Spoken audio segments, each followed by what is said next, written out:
All right, so moving on to section 4.2, we are going to talk about a class of compounds called alkanes. Now, alkanes are sometimes considered the simplest organic molecules. They belong to a class of molecules that we call hydrocarbons. All right. Now, what does a hydrocarbon mean? It means it contains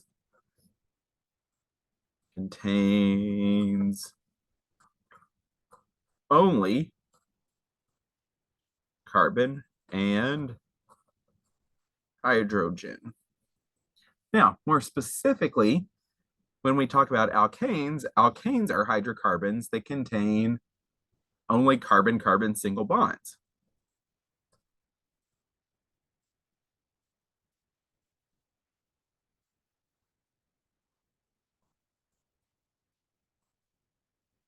Now, alkanes can be tiny, they can be huge. Our simplest alkane is this one. Contains one carbon, contains four hydrogens. We call this methane, by the way. We'll talk here in a second about how we name these. We could have an alkane that contains two carbons.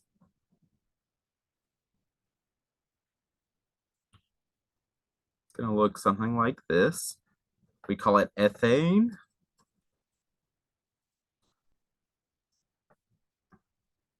By the way, this has the formula of C2H6. Alkanes have the general formula of CnH2n plus 2. So what does that mean? That means that if we have 5 carbons, we have 10 plus 2 or 12 hydrogens. Now, how do we name these? So, well, actually, first of all, let me go through and let me give you the first 5 of these from 1 to 5 carbons. Let's move on to this. This is propane, 3 carbons, butane with 4, and pentane with 5. By the way, notice that I'm showing the skeletal structure for anything larger than propane. We could show a skeletal structure for ethane. We cannot show one for methane. So if you're working on the dry lab that is due on this coming Friday, there you go. You cannot do a skeletal structure for methane. So leave that one blank on that one. All right, in any case. And by the way, if you got that information from this video, please write that on your dry lab before you submit it, just so I know that you saw it. All right, anyway, thanks. Now, when we name alkanes, this is going to get a lot more complicated. We're going to revisit this in section 4.4. Typically, when I teach this in an in-person class, I actually will teach this all kind of in one chunk, but just to stay consistent with the book, this is where I'm more or less going to stop for now. But anyway, I still have a little more to cover in 4.2, but I'm not going to get into the branched alkanes just yet, like I normally would in an in-person class. But in any case, when we name an alkane, we count up our number of carbons present. So 1, 2, 3 for propane, just for example. And we use a prefix to say how many carbons are present. Now, here are those prefixes. Meth means 1. Eth means 2. Prop means 3. Bute means 4. Pent is 5. X is 6. Excuse me. Hept is 7. Oct is 8.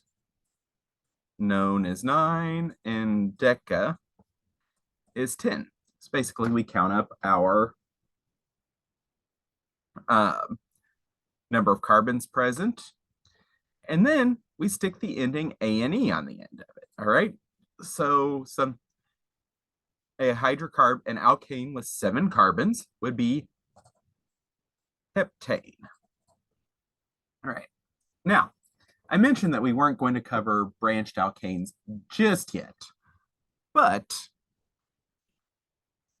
we are going to talk about cyclic alkanes. So everything that we've done here up to here is a straight chain alkane. Turns out we can actually have cyclic alkanes where basically they form a ring. Now, this is the simplest one that can be formed. This has 3 carbons. So this would be a propane, but as it's no longer a straight chain because it's now in a ring, we call this cyclopropane. Cyclopropane. Same deal.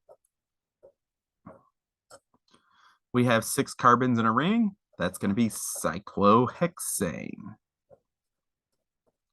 Now, the formula for a cyclic alkane, by the way, is CnH2n. Okay, so cyclopropane is going to be C3H6. Cyclohexane is going to be C6H12. Great. That's the long and the short of section 4.2, which is on naming alkanes.